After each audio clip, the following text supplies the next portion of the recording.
A lot of this isn't going to make sense to you, and I'm sorry about that. I'm just gonna start at the beginning, with the house.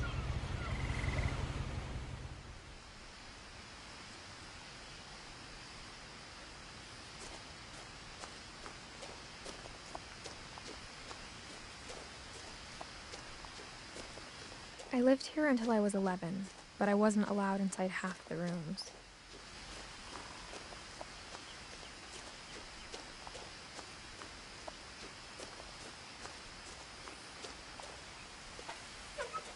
Inside the mailbox were bills from Hey, you're 7 such a years good ago. gamer. Urgent. Open immediately.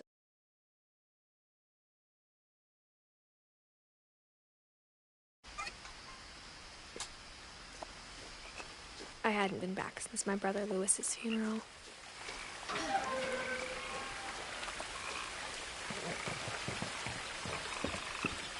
In her will, my mother left me a key, but didn't tell me what it unlocked. Maybe she thought I'd know. Or she thought that the mystery would be enough to bring me back.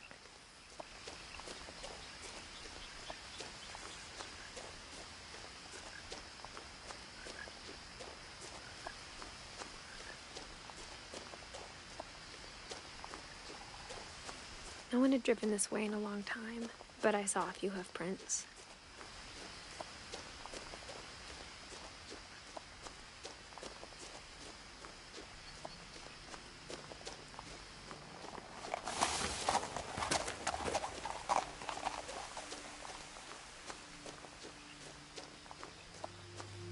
The truth is, even after I inherited the house, I never thought I'd come back to it. But now I had questions about my family that only the house knew the answers to.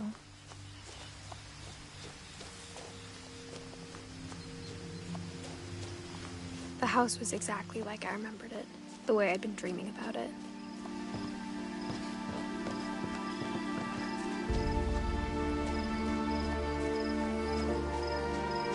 As a child, the house made me uncomfortable in a way I couldn't put into words.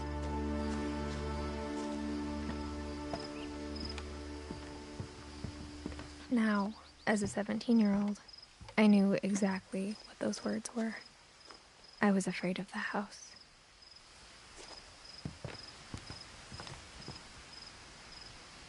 I hoped the key might unlock the front door. It didn't. Looking in, I felt like the house itself had been waiting for me.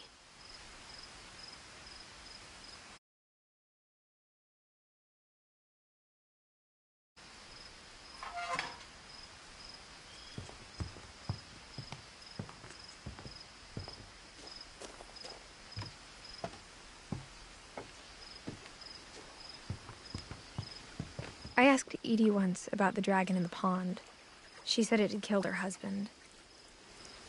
I was 6. It seemed like an odd joke to me, even then.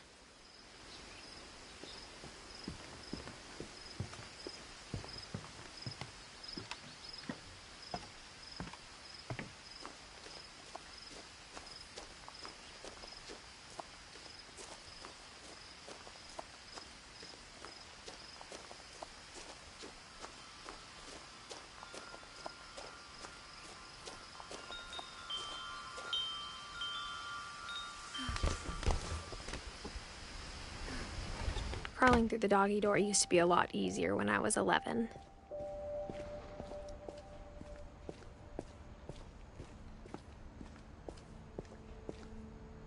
The power had been turned off the night we left.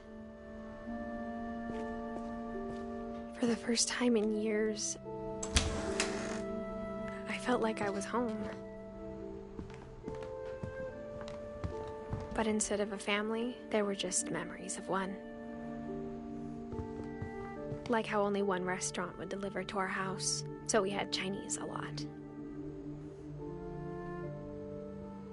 Or how after Lewis started working at the cannery, we all got sick of eating salmon. Except our cat, Molly.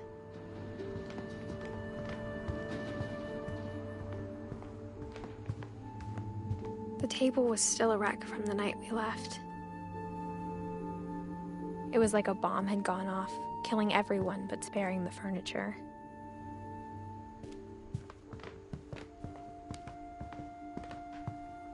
My mom was the only one of us who could imagine Great-Grandma Edie living in a nursing home.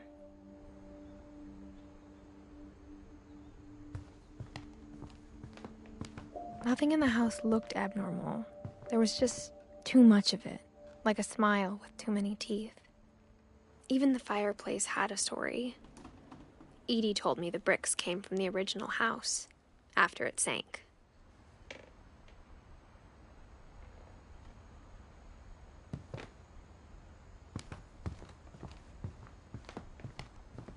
Mom always told me to stay out of the basement, so I wasn't too surprised when the key didn't fit.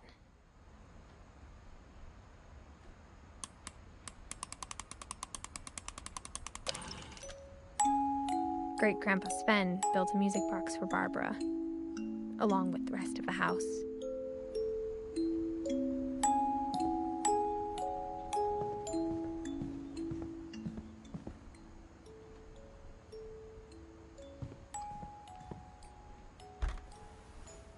Edie told me once that every Finch who ever lived is buried somewhere in the library.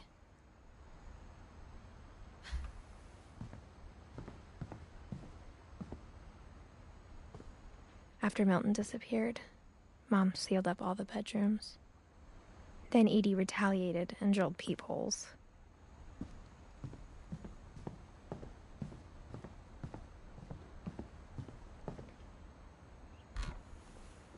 My Grandpa Sam spent 7 years sharing a room with his dead brother, Calvin.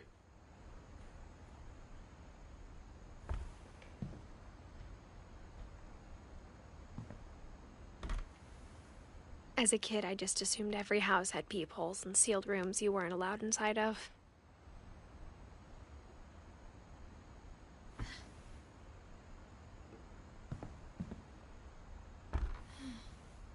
The last time I was in Edith Sr.'s room, I was 10 and she was painting my portrait.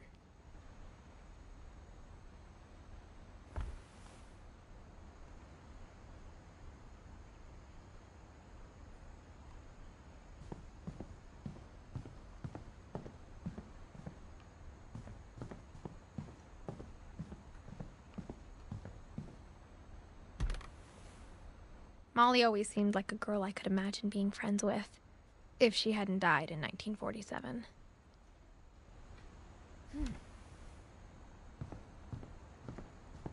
I spent a lot of time playing in Great Uncle Walter's room.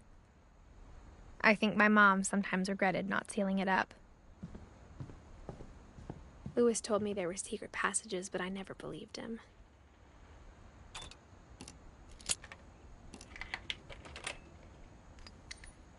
Turns out, my mom was really good at keeping secrets. Now it was time to find out what my mom had been afraid of.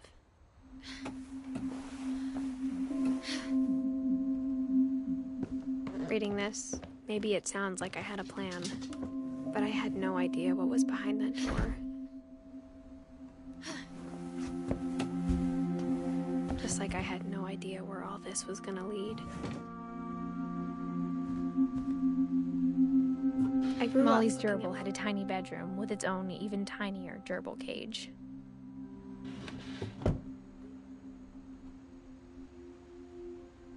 Being inside for the first time, I felt like I'd stepped behind a painting.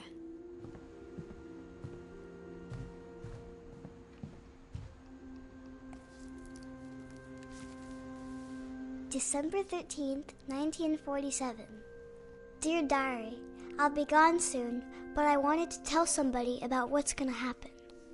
It started when Mom sent me to bed without dinner. I woke up and I was starving, so I looked around for something to eat. The gerbil food was dry, but I didn't mind it.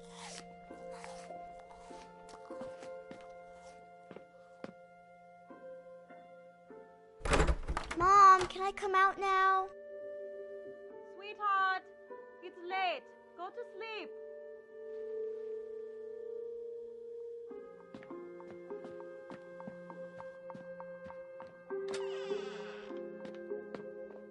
I kept eating and eating.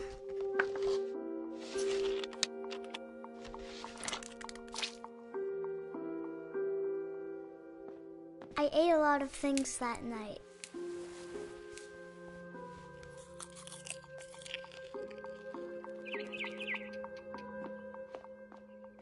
Then I heard chirping outside my window. It was a barn swallow going back to her nest. I reached out for her.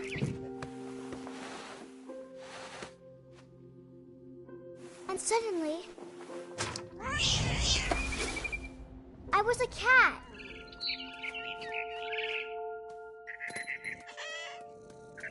I tried to be quiet, but the bird was really scared.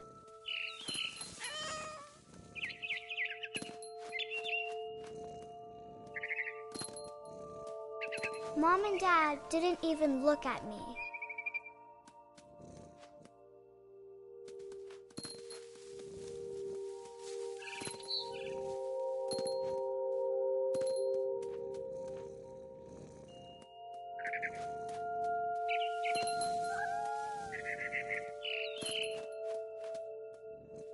I jumped and I almost got her.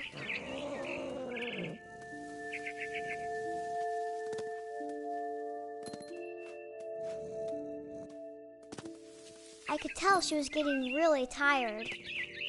Now I was up in the big tree. I promised Dad I wouldn't climb it anymore. All I cared about was eating that mama bird.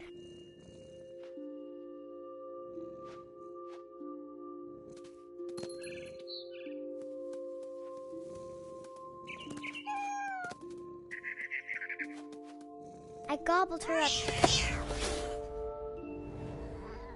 And suddenly, I was an owl. First, all I heard was the wind.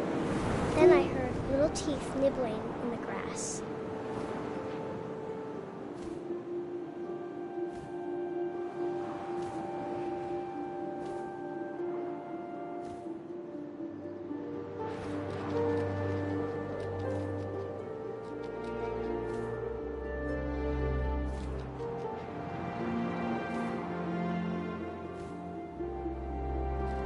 Rabbits.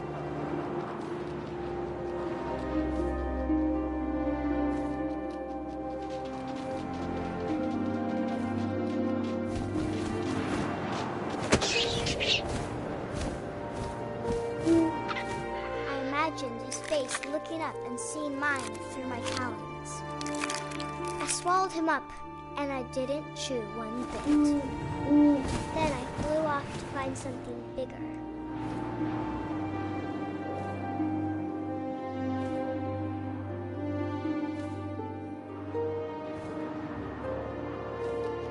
A mama rabbit.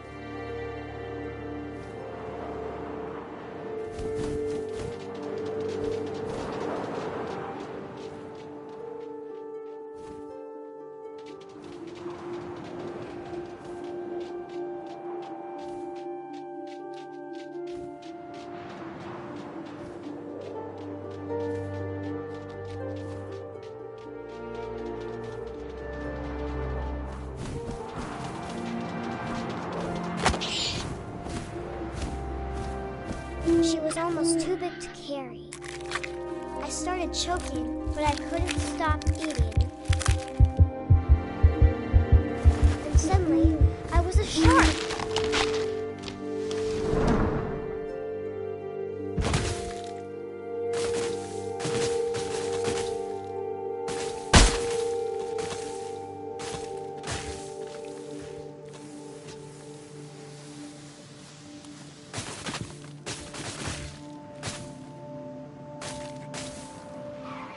I rolled off a cliff and into the ocean. Now, I was hungrier than ever.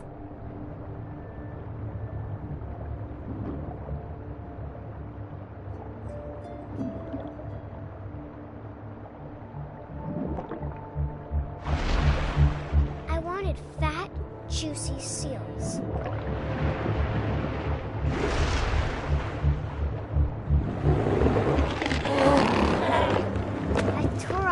Flipper, and it tasted really good.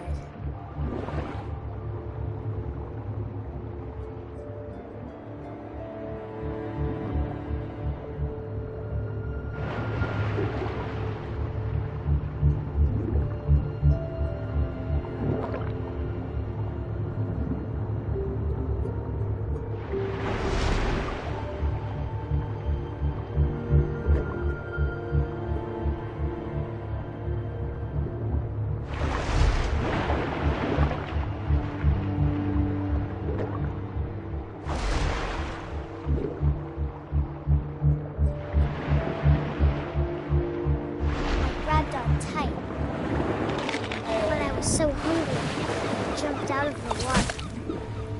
When I opened my eyes, everything had changed.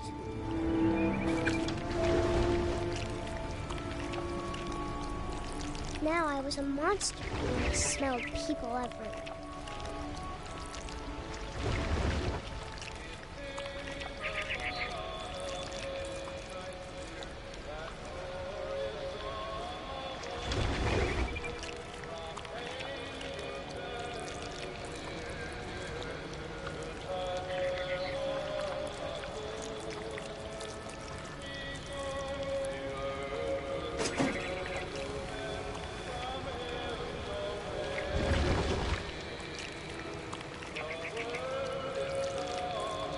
I was big, but I moved real quiet.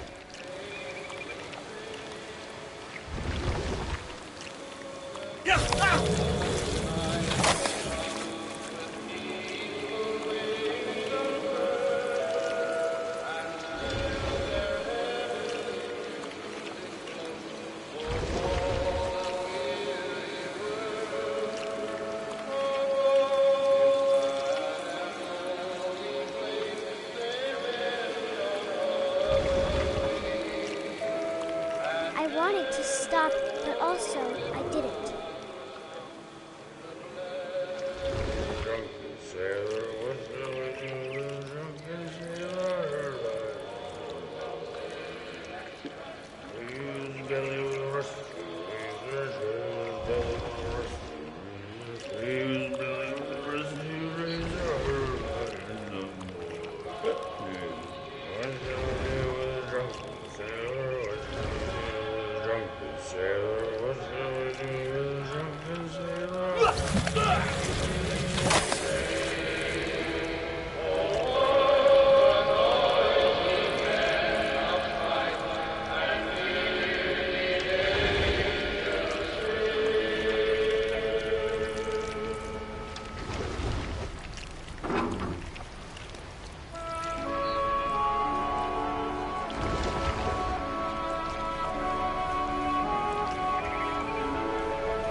Passenger, I was still hungry.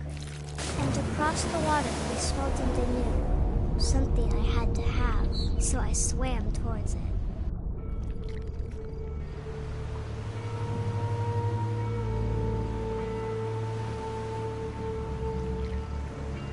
I slithered onto the sand, and the good smell went into an old pipe.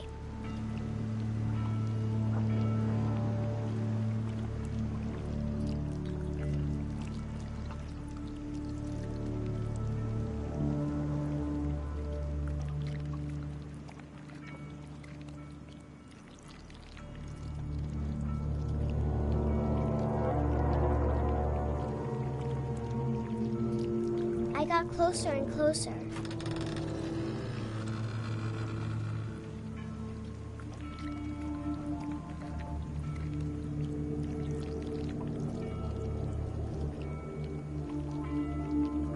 All of my stomach started growling. And suddenly, I was me again. I held my breath for a long time, but I couldn't hear anything. I think it's waiting for me to fall asleep. But it's not going to wait much longer. It needs to feed, and we both know I will be delicious.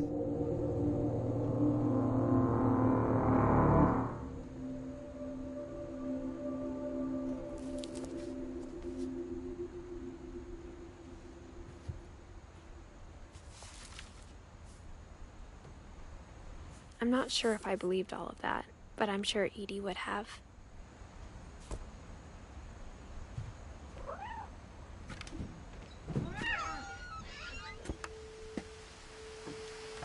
This will be obvious later, but my mom never told me any of these stories.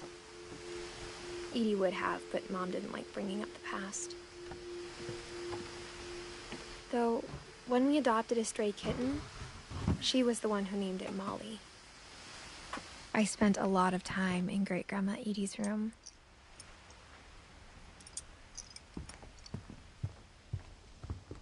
Her room was like a museum.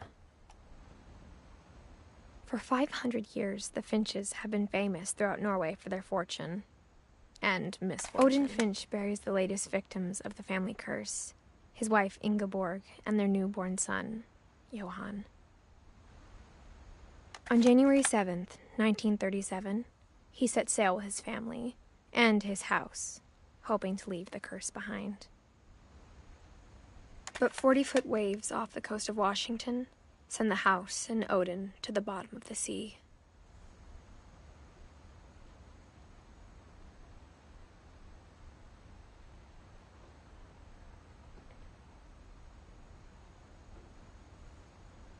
Odin's daughter Edith, with husband Sven and baby Molly, step ashore on their new home, Orcas Island.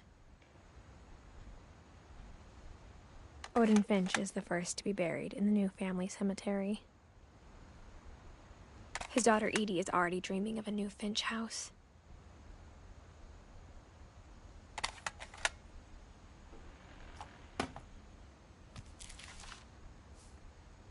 Whatever's wrong with this family, it goes back a long ways.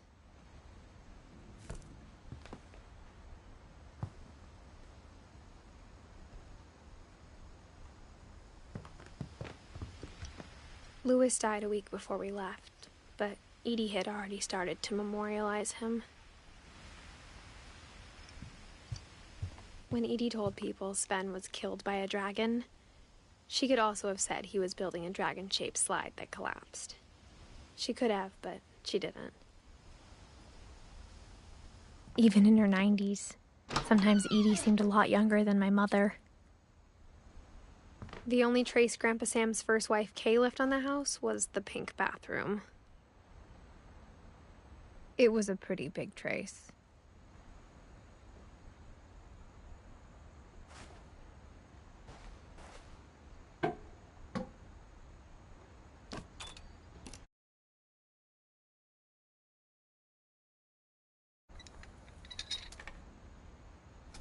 There's a secret in this bathroom.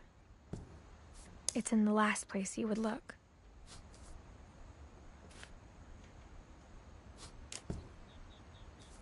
It isn't in the cupboard. It's hidden in this book.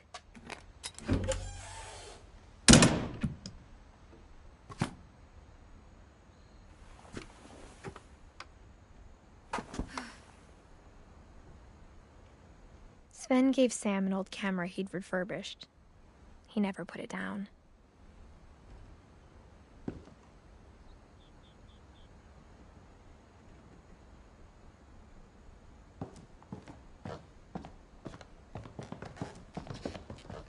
From the paintings on the wall, it was clear my brother Milton had been here before me.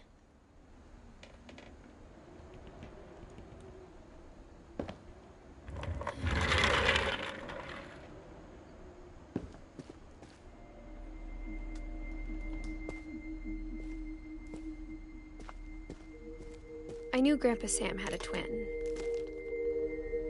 and that he never talked about him. I guess my grandpa didn't like history any more than my mom did.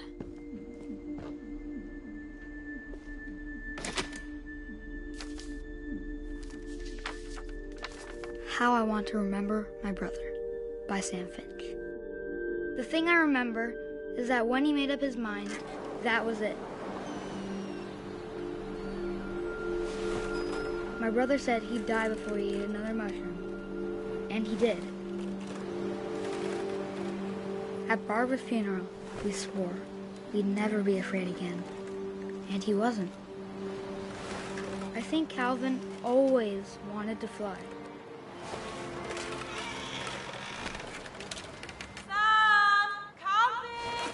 Dinner's ready! Coming! But that day, he finally made up his mind to do it. I told him going around was impossible. Maybe if I hadn't said that.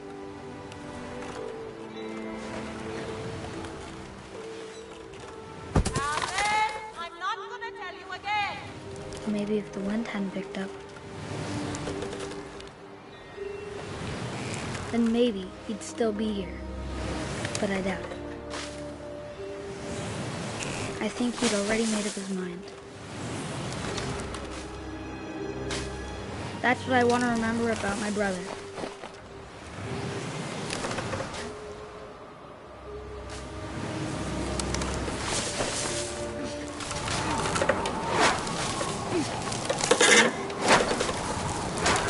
The day he made up his mind to fly. And he did.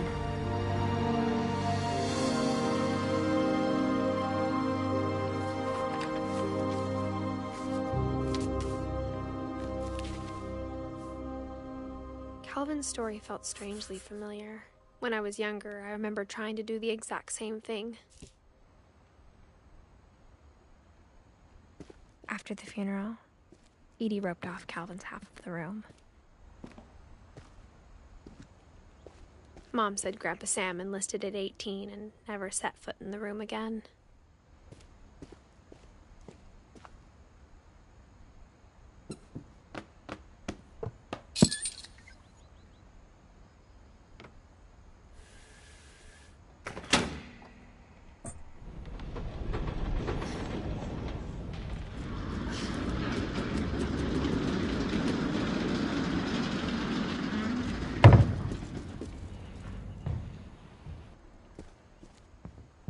The passages were a pretty tight fit.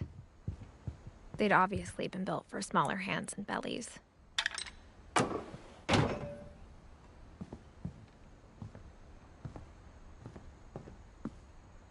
Mom must have locked the third floor stairs on the night we left.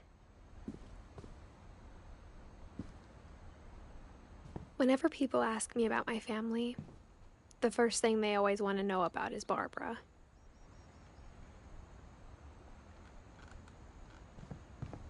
Edie's father, Odin, built the original house.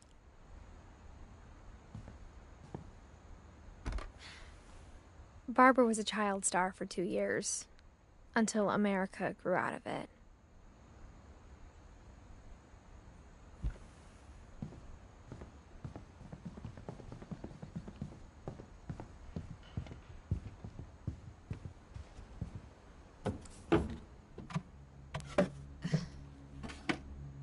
Growing up, I always thought of Barbara as a child star.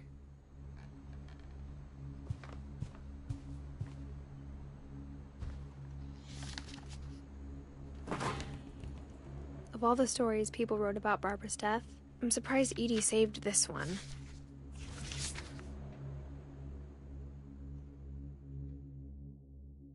Old Jack here with another ghastly tale inspired by America's most unfortunate family.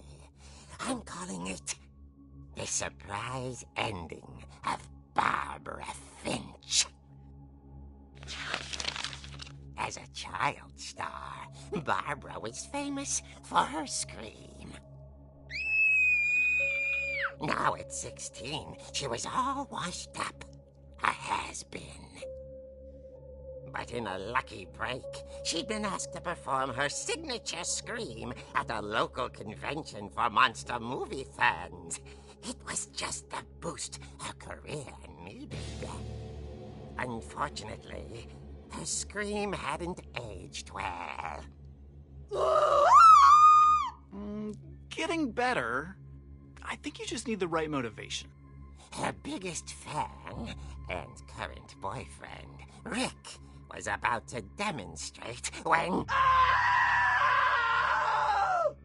Now that was a great scream. It was Barbara's father, Sven. He'd slipped into a table saw and had to be rushed to the emergency room. So Barbara got stuck babysitting her youngest brother, Walter. Her convention comeback was cancelled. Okay, I'm hearing frustration, but I'm not hearing terror.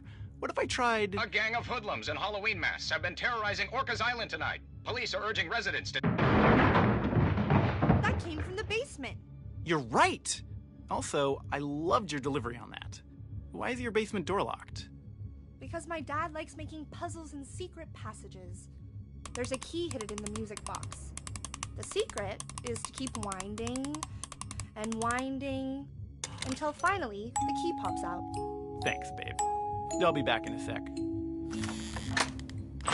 20 minutes later, Rick hadn't returned. So Barbara went to look for him, right on cue. She reached for the music box. And as she wound the key, she listened for Rick, but the house was silent.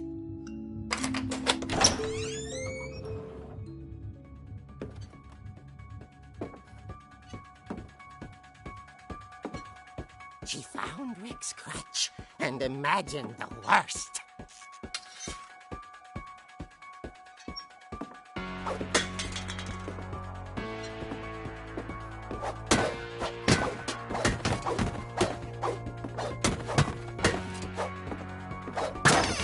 The gang's leader is the infamous Hookman killer, Dr. Carl Hamill, who impaled and then ate his family 10 years ago tonight.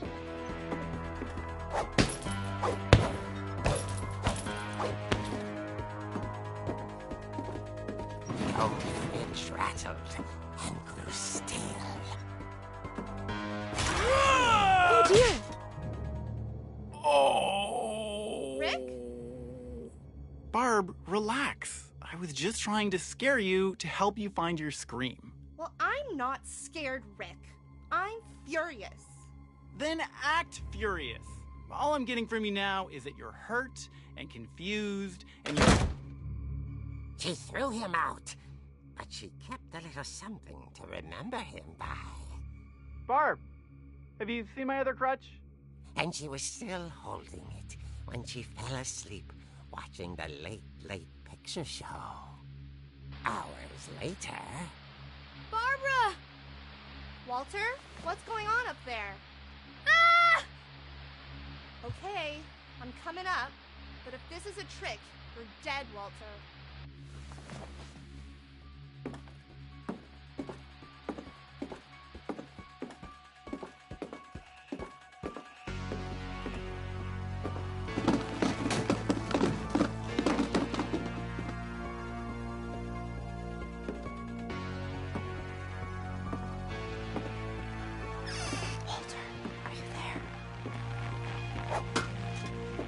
Walter vanished, but his bedside radio was still on.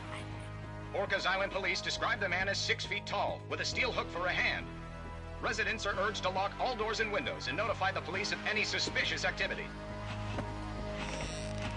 Barbara turned, saw the hookman, and was speechless. He was quite smashing. And there he was.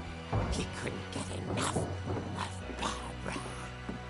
Okay, Barbara, there's gotta be another way out of here. That night, she played her part beautifully.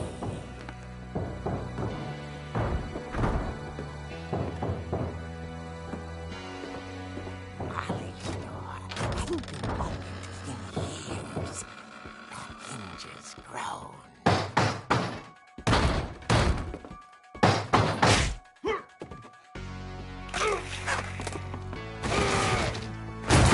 He wasn't moving, but she sensed the story might not be over yet.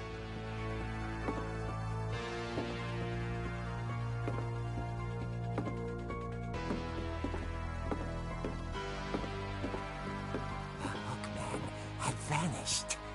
She listened for his breathing, but all she heard was...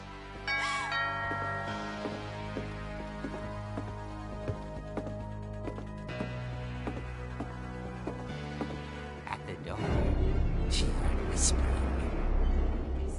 It was coming from inside the house.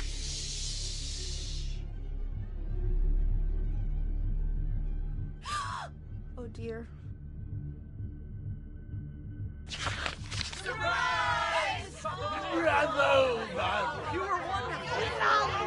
The monsters had come to surprise her. For Barbara, it was a dream come true.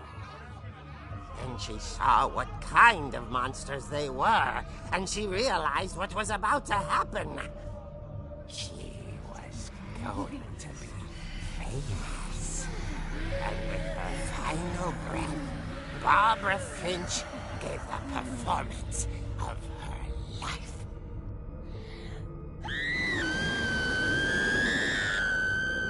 I wasn't there myself, but I hear Barbara was magnificent. Poor girl. She had a taste for stardom. But unfortunately, so did her fans. Of course, the police blamed it all on poor Rick, who disappeared the same night. And little Walter? Hiding under his bed the whole time. He took it all pretty hard, but that's another story. As for Barbara, tucked inside the music box is all they ever found of her. Her ear. Now that's what I call a real eerie tale.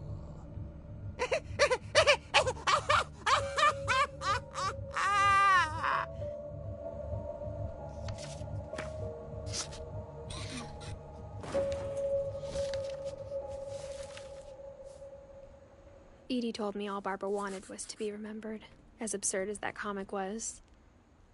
Maybe what Edie saw was a happy ending.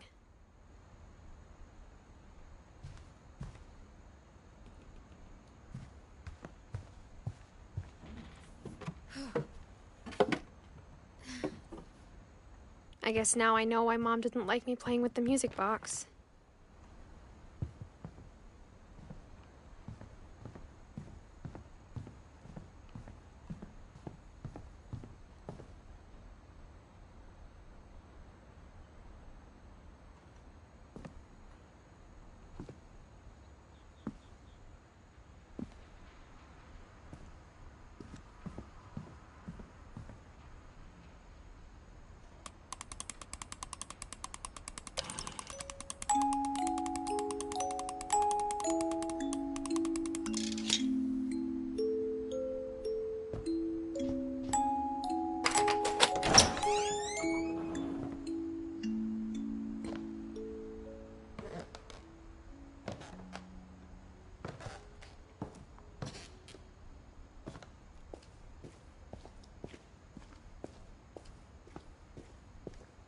I saw Edie sneak down to the basement once.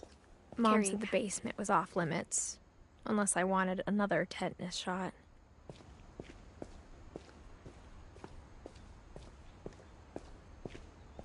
I thought maybe she was hiding presents.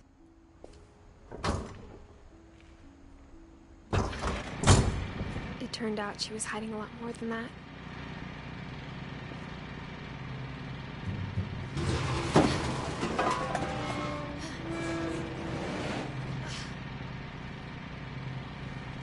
I remember asking Mom once about where Walter had gone. She said after Barbara died, he got as far away as he could. If there's a pattern in all these stories, I think it's that none of us has gotten very far.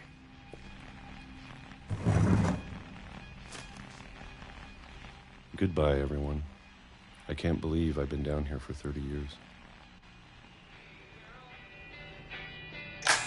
On that first day, after the shaking started, I didn't think I'd survive a week.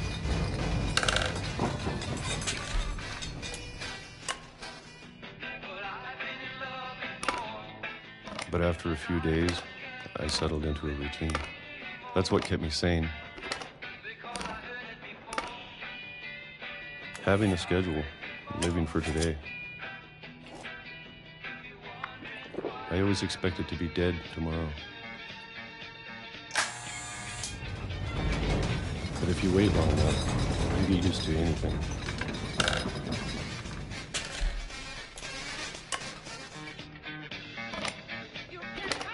Even a monster on the other side of the door starts to feel normal. Almost friendly.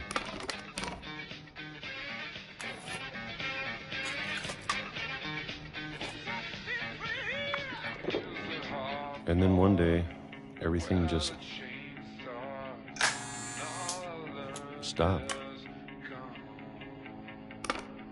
Whatever that thing was, it was gone.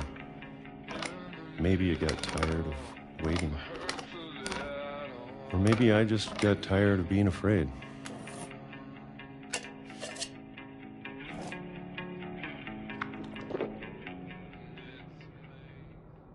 It's been a week now, the longest in 30 years. I'm done waiting. I have to leave while I still can.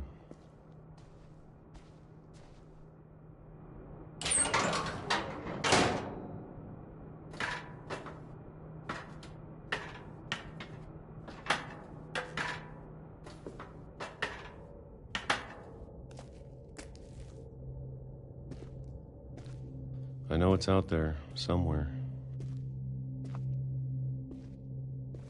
Whatever killed Barbara and Molly and Calvin. Maybe this is all a mistake. But I need to stop living the same day, even if it kills me.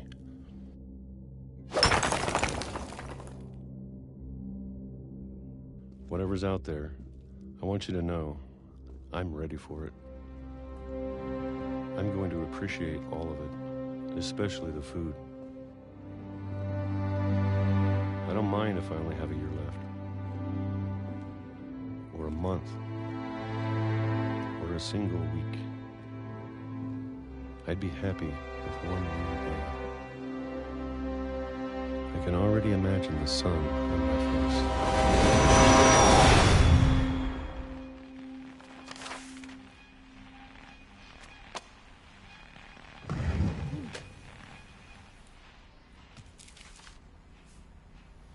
Walter died when I was 6. I can't believe my mom never told me he was down here.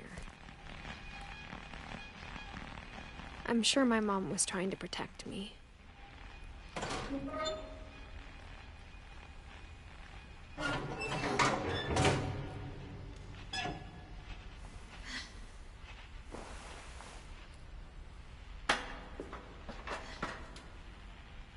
Maybe she was afraid I'd end up like Walter. But if she never told me about an uncle under the house, I can only imagine what else she was hiding. I don't want to make the same mistakes she made, trying to bury something that's still alive.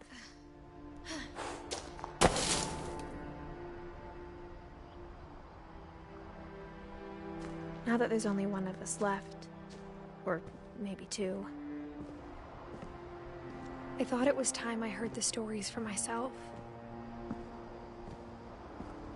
and found out what happened to everyone else. But now I'm worried the stories themselves might be the problem. Maybe we believed so much in a family curse, we made it real.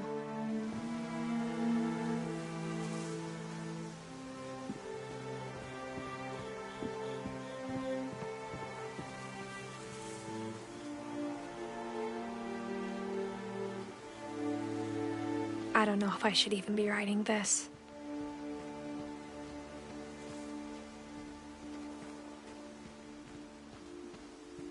Maybe it'd be better if all this just died with me.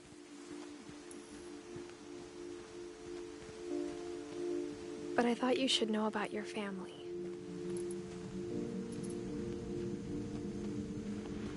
And the history you're a part of.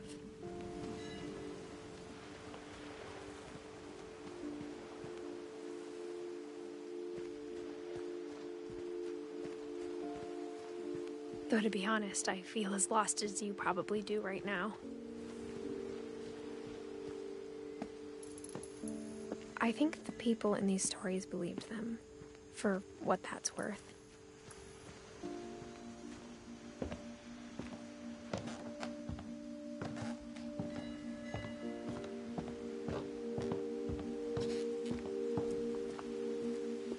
And when you look at the house, that history of imagination and stubbornness and madness, any of it seems possible.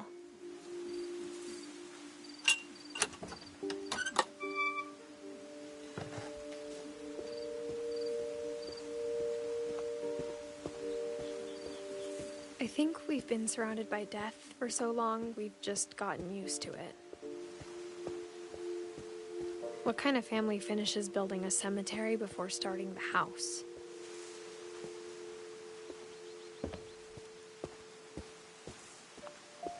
It's embarrassing for me to admit this, but the pet cemetery made me more uncomfortable than the human one. 3 of the gerbils were mine, and 2 had been my fault.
Sven built the house, but it was Edie who designed the cemetery.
I'm sure Odin's monument had been Edie's idea. My mom was always trying to move on, but for Edie, the past never went away.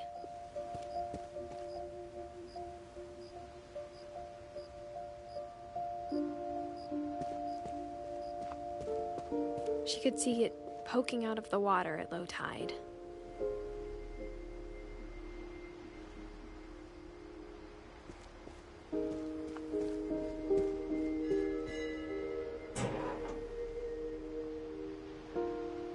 Edie said she dreamed about the old house every night.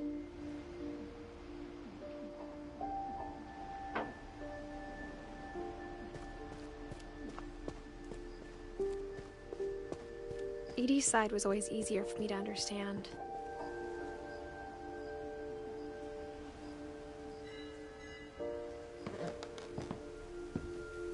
But the older I get, the more I can see where my mom was coming from. Her dad had been pretty strict, but it wasn't enough to save her brothers. She was just trying to do better.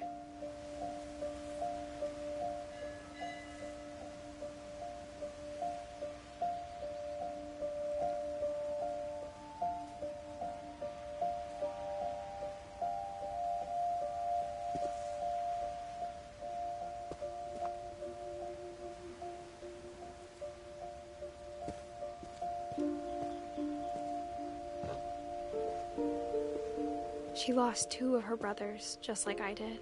I get why she tried so hard to protect us.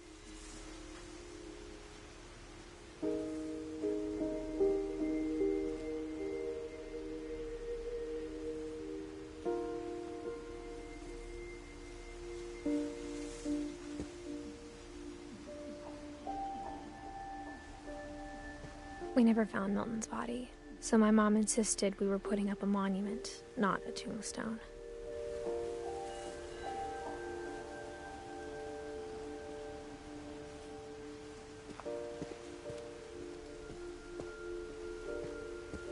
There's so many things I wish I could ask my mom now.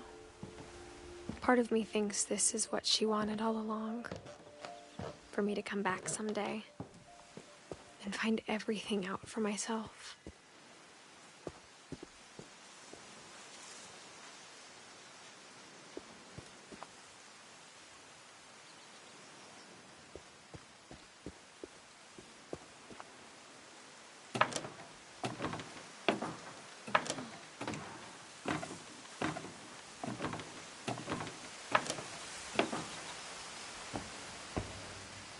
But looking back on it now,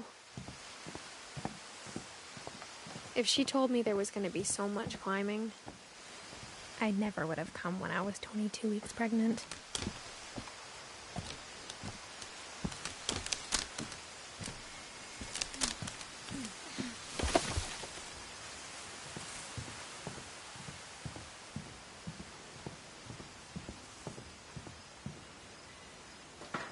I never met Grandpa Sam, but I think he and my mom had a lot in common.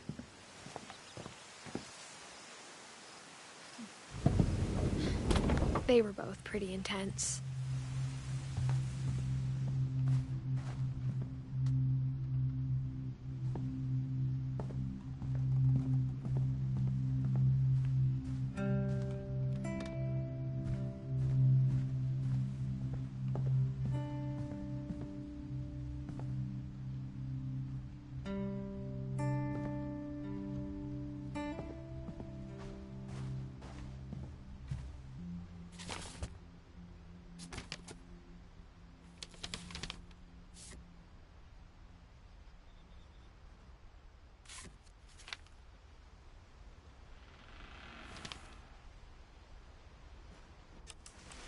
Dawn, I promise, you'll never forget this weekend.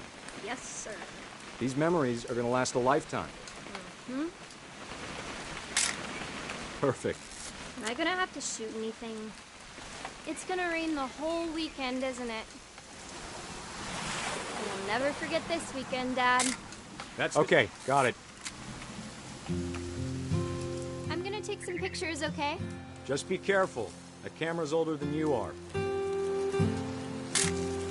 Aw. Definitely should not have drunk all that coffee. You're right, Dad. It's starting to clear up. Still freezing, though. Hey! That's a keeper. Nothing quite like being outside. I'm just saying, I'm not always gonna be here, Dawn. You'll need to remember this stuff, if you want to survive. I'll be fine, Dad. You know who else thought he was gonna be fine? Some guy who died. Dawn, I'm being serious. I know, Dad. You're always serious. Doesn't being out here make you want to chill out? Well, to tell you the truth, I haven't been out here in 20 years.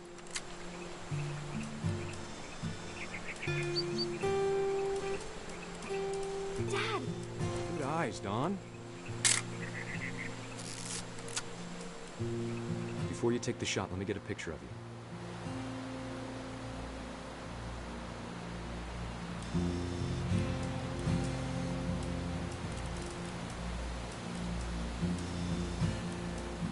Dad, I... Let me get behind you. Do I have to do this?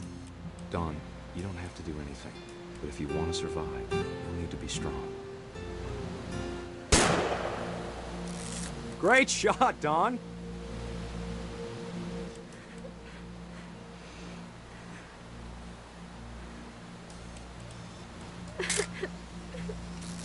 I'm proud of you, Dawn.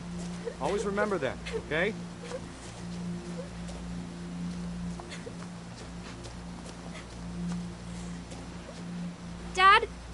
It's twitching. I think That's it's totally normal, Don. Just focus on the camera. Try not to think about— Dad!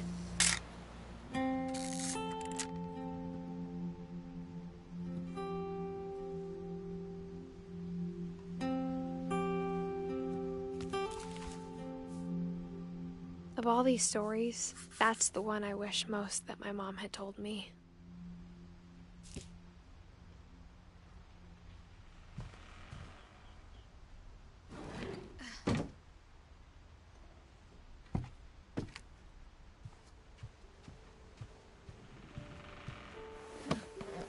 After Sam died, my mom and Edie got really close. They'd both lost a lot.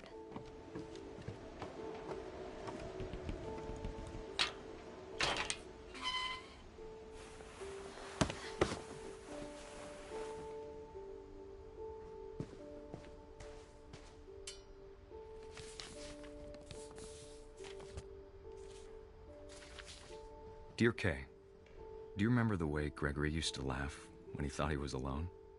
Like something funny was happening, but only he could see it.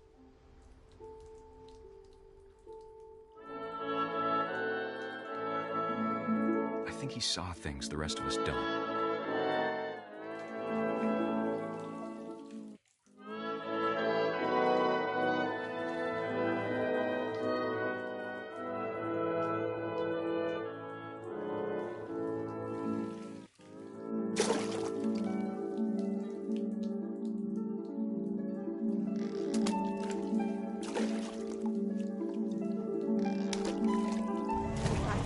Gregory, it's time to... Hold on, sweetie. Hello? Sam, I told you I don't want to talk right now. I wonder what he saw.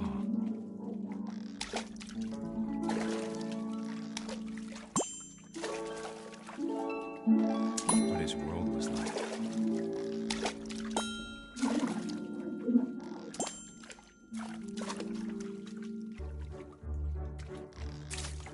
Reminded me so much of Calvin. Lost in his imagination. Whatever it was he saw, it sure made him happy.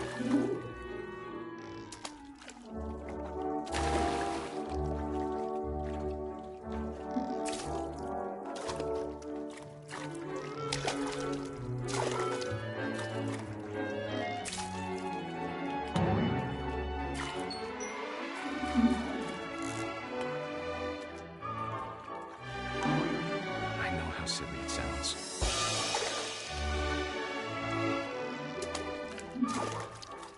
That I worried about a baby being too happy. But I could feel him slipping away. Sorry about that, Gregory. I know you did everything you could. Maybe if I hadn't called that night.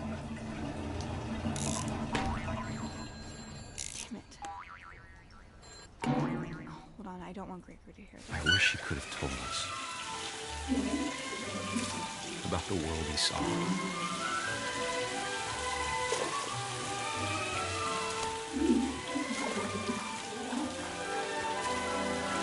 There's so much I don't understand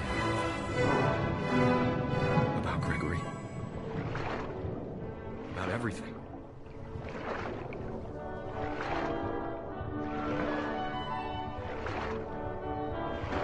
But I know what happened wasn't your fault.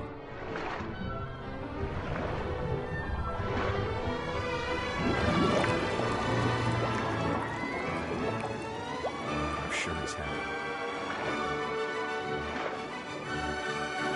And he'd want you to be happy too.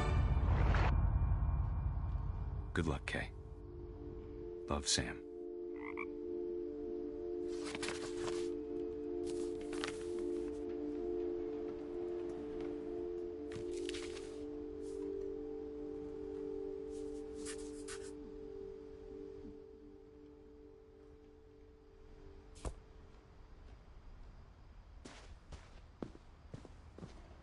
I can't imagine my mom ever writing poetry, and yet...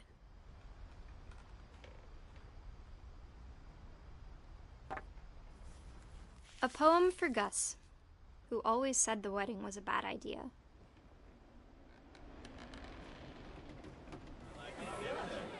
Our father never hit us kids, at least not very hard, before the day my brother said with teenage disregard that he'd be dead before he'd see a wedding in our yard.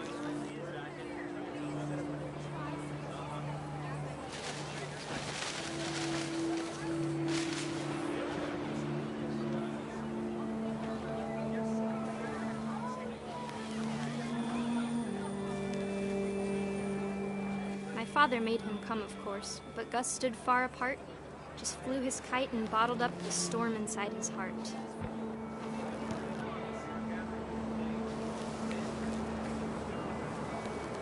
I tried to talk him out of it, but though he'd never met her, we don't need a stepmom, were the words that I now pronounce you husband and wife. You may kiss the bride.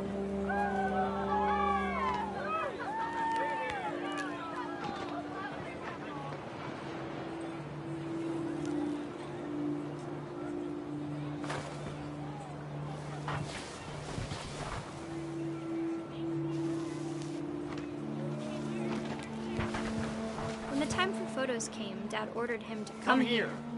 But Gus declined, and as a sign held up his middle finger.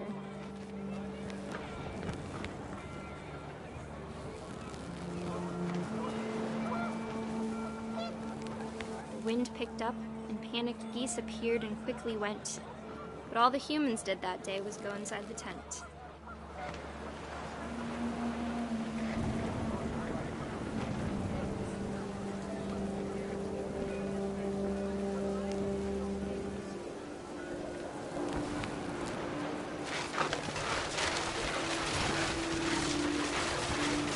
The rain came down in buckets then, but no one seemed afraid that nature might destroy the tent our dad had crudely made.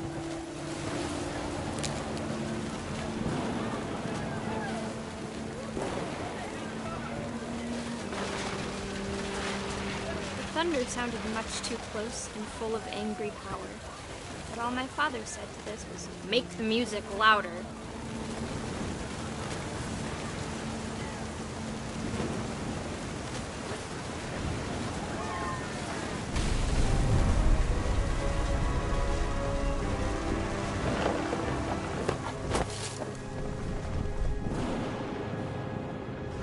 I wish that I could truly say I thought about you on that day. Out there on the beach alone, just you, the wind, the sea, and foam. But I didn't, until we found you.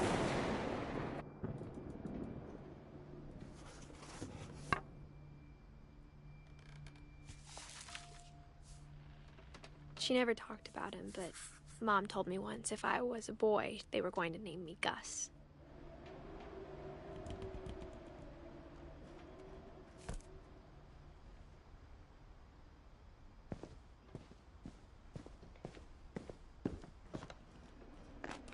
My mom moved up to the loft after her brothers died. At the time, it was as far away as she could get.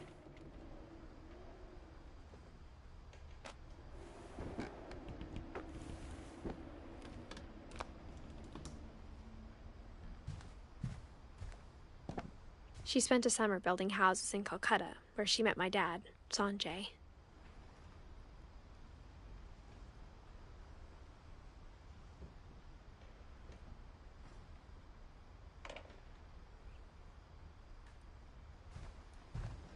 Religion was another thing my mom never talked about, but I think it helped her a lot after her dad died.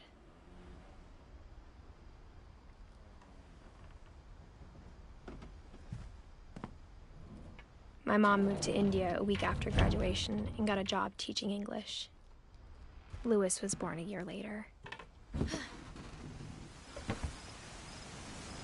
When my dad died, I don't think Mom knew where else to go. I'm sure Edie was happy to have her back. The house had to get a little bigger, but Edie was used to that. And for a while, things were good. almost normal, but it didn't last. The beginning of the end was Milton's 10th birthday, when Edie gave him a castle. After Milton disappeared, the only thing he left behind was a room full of paintings.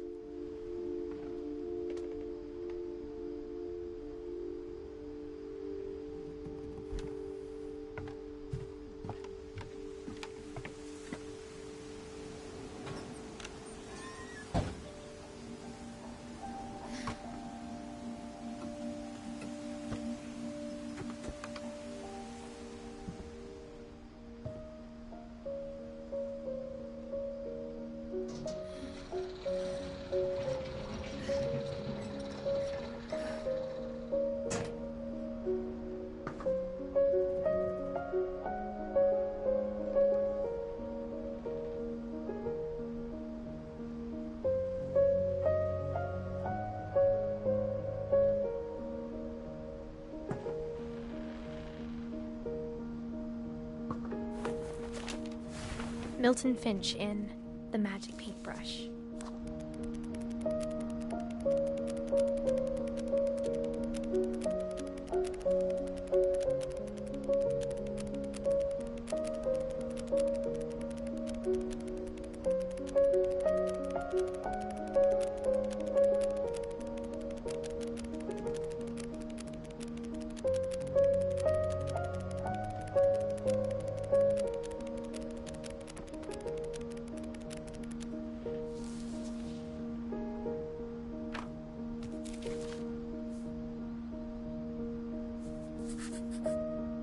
I was 4 when Milton disappeared.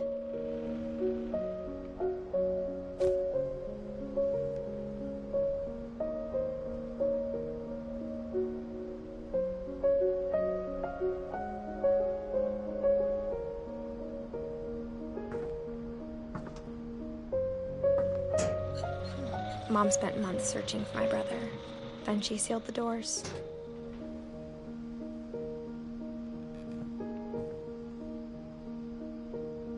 Whatever Milton had found in the house, Mom didn't want it getting out.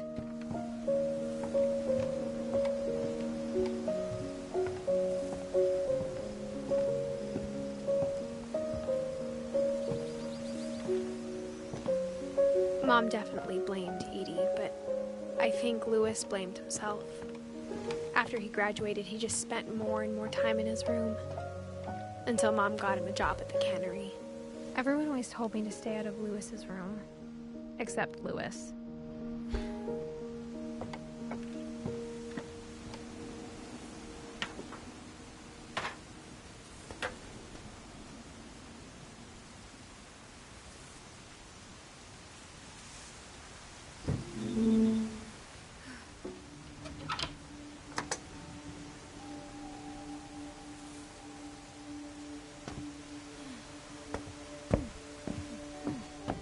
Louis's room smelled very, very familiar. That part of him lived on.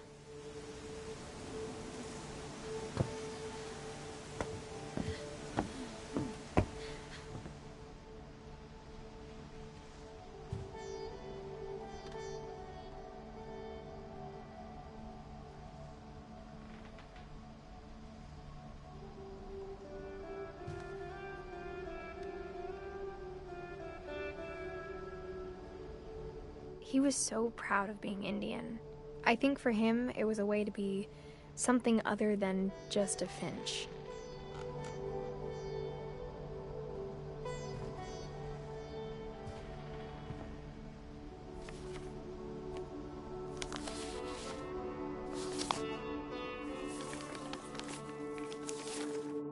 Dear Mrs. Finch, as Louis's psychiatrist, I can understand your desire for an explanation.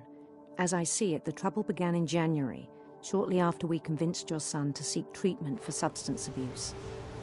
Newly sober, I believe Louis first noticed the monotony of his daily life.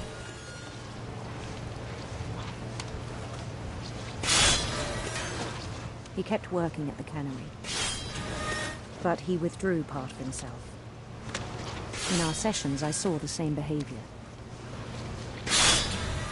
His mind began to wander.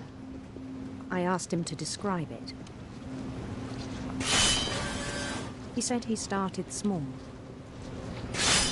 imagining a labyrinth. He'd feel his way about. Then something moved. Bats. And toads. And things that have not names. He knew it was all in his head.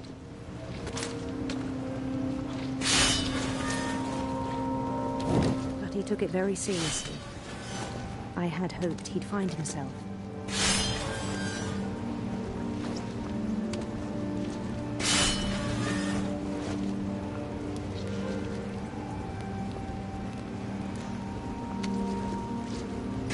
But he found something more.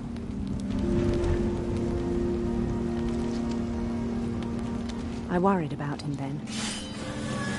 Daydreaming at the cannery. I spoke with his boss. But he said Lewis had become a model employee. Methodical, tireless, focused. Like a whole new Lewis. So I let him go on.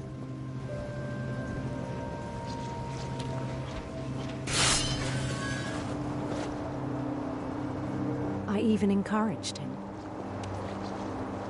It seemed very promising at first. He told me he'd made a new friend.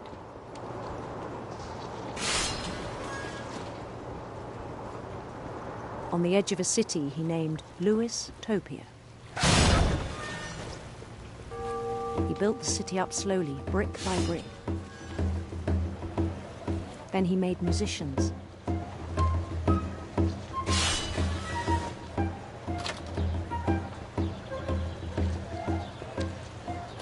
And songs for them to play.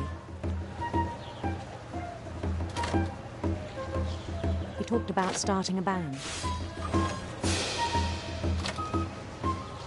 And he was always humming something. Every day his imagination grew stronger.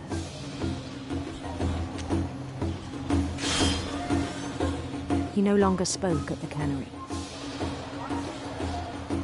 But his chopping was as reliable as ever. Then one day it struck him that all the cheering crowds, even the stones under his feet,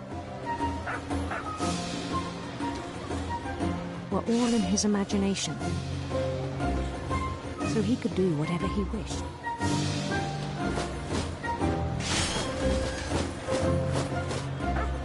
He held an election for mayor. And he won. They begged him to stay, but his mind was already wandering. It became a game for him.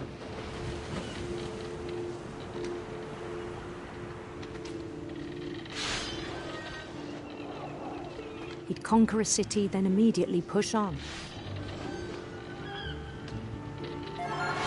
New Louisville.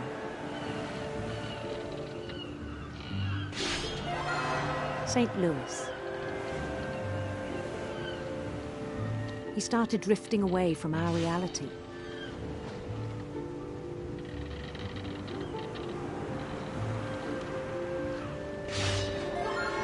Minneapolis.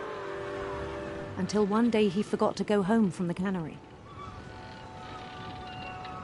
Even as his mother pleaded with him, part of Lewis kept sailing on.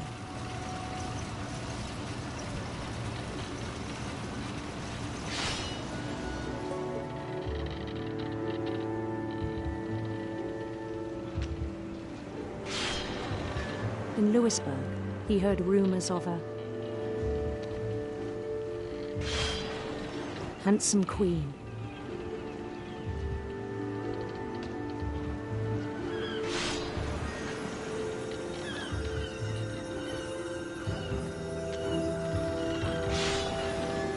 The queen was on her own quest for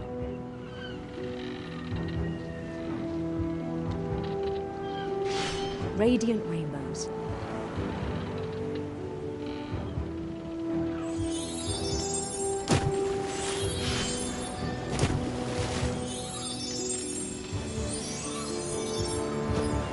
He followed the sound of her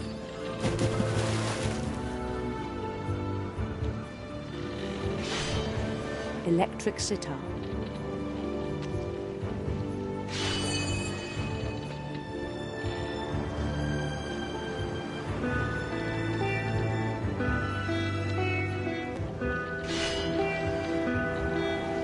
His chase led him to a golden palace east of the sun and west of the moon.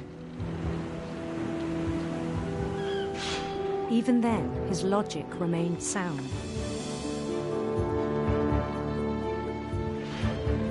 He knew the world was all in his imagination.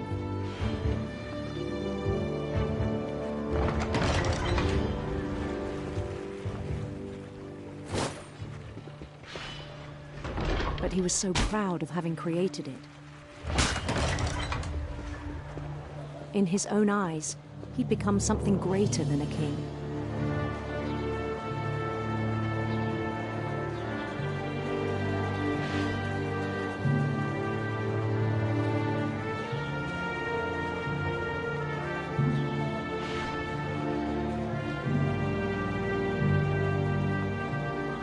For someone who'd never known success in the real world, I think it was overwhelming. And then it struck him that the real Lewis was not the one chopping salmon, but the one climbing the steps of a golden palace.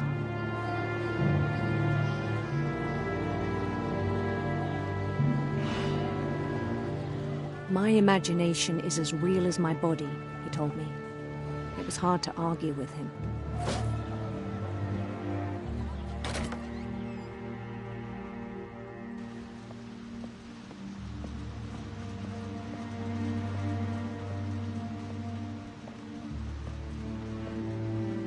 Began to forget the world we know.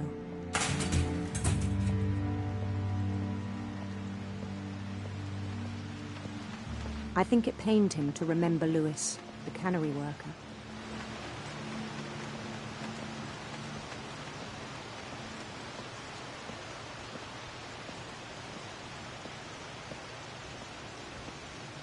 He began to despise the man with a royal contempt.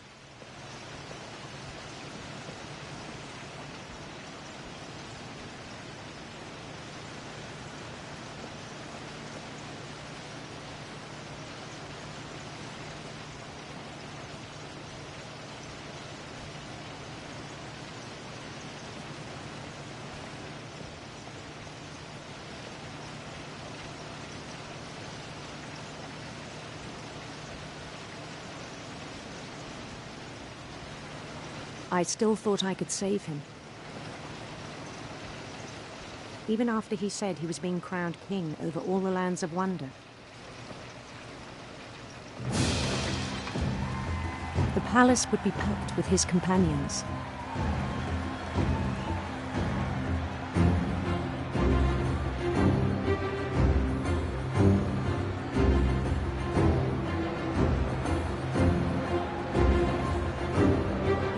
Wise Calico had insisted on advising him.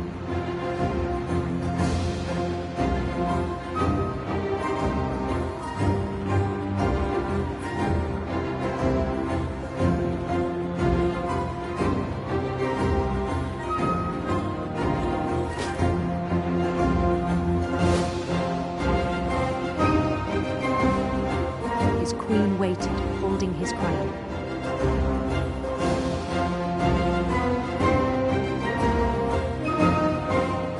There was only one thing left to do.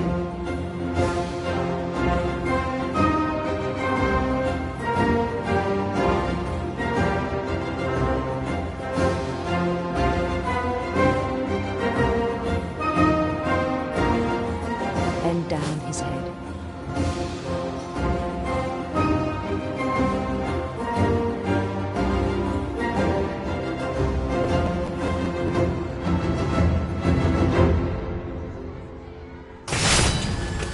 I think you know. Mrs. Finch, your son was a kind man who will be missed by all of us who knew him.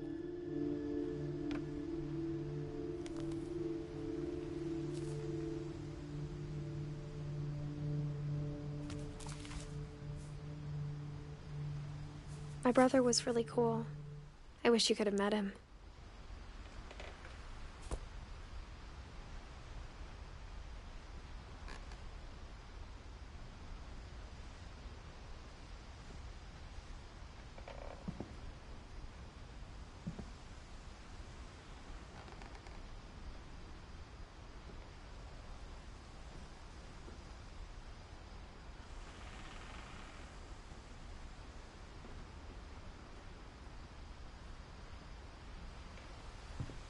Lewis and I spent a lot of time playing games together, but he was surprisingly bad at them. He died a lot.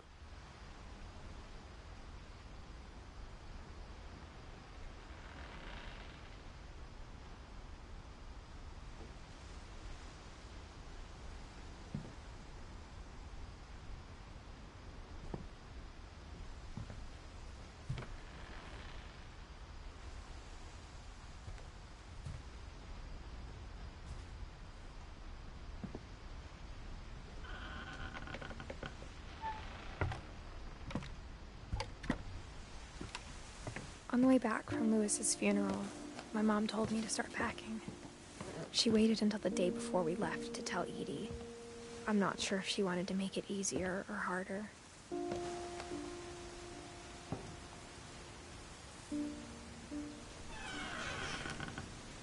I wish we'd stayed. But I understand why we left.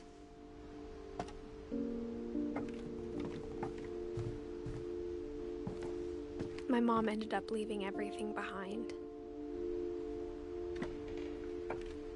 What happened that night had been coming for a long time. Maybe it should have come sooner.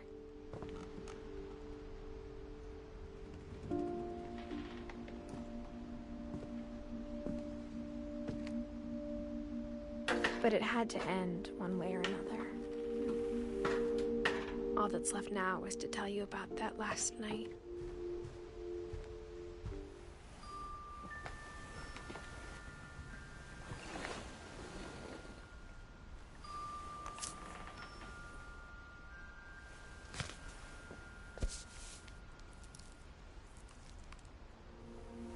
That whole last day, Edie just watched us pack and didn't say a word. Until supper, when she raised her glass and said, "To our final night together, and all our final nights apart." Grandma, you know what I said about alcohol. Some of your medications are very Edith, specific. I left a present for you in the hallway. Why don't you go open it? The grown-ups have to argue now. I'm sorry, you're right. We're all leaving tomorrow. Let's just enjoy our last... I'm not leaving. Edith, you're excused.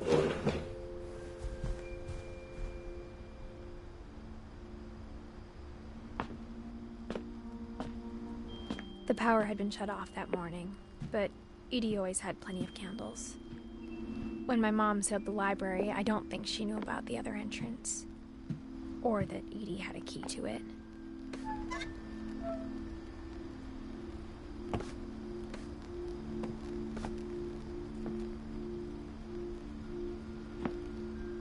That thing you're afraid of isn't going to end when you leave the house.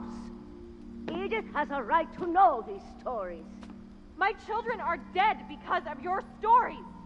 I think it's best if Edith and I leave tonight. We'll have the nursing home send a van for you in the morning, okay?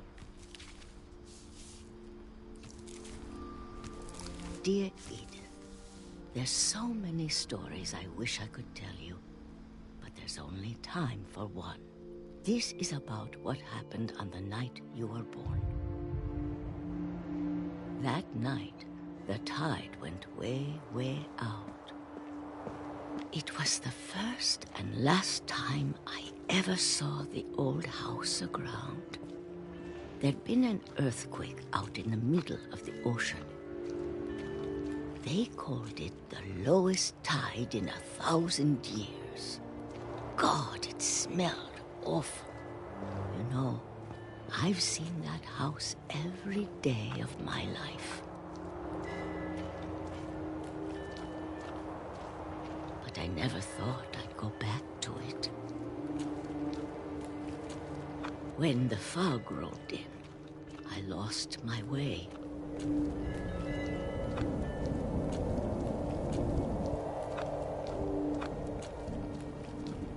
I got turned around.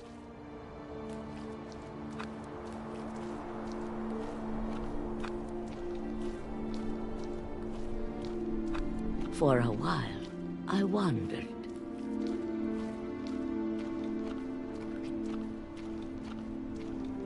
I started seeing things.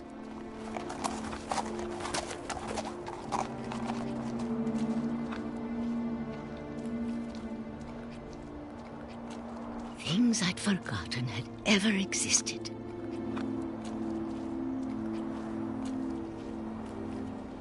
But when I saw them, they felt like old friends. That night, a lot of things came back to me. Or maybe I came back to them.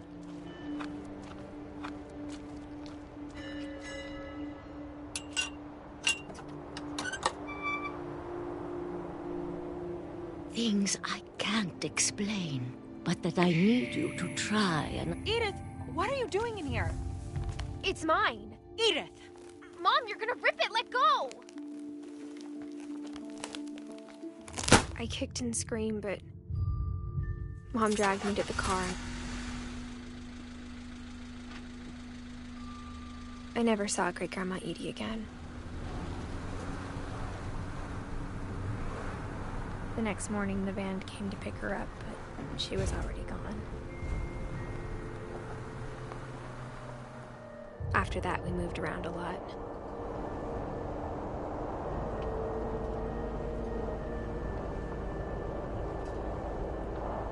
We both tried to make the best of it.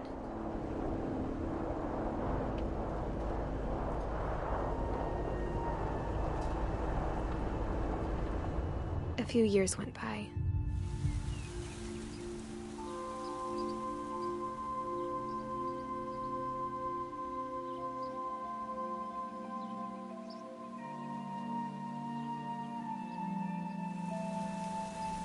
My mom didn't like to talk about it. But she started getting sick a lot. The rest happened pretty quickly. She got better for a while, and then she didn't.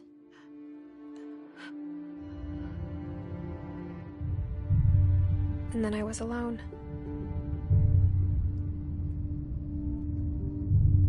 The last Finch left alive.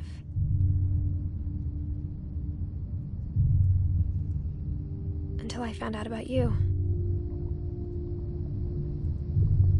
I'm still not sure what to tell you about all this. If we lived forever, maybe we'd have time to understand things. But as it is, I think the best we can do is try to open our eyes. And appreciate how strange and brief all of this is. This journal was supposed to be for you. But now I hope you'll never see it. I just want to meet you and tell you all these stories myself. But I guess if you're reading this now, things didn't work out that way.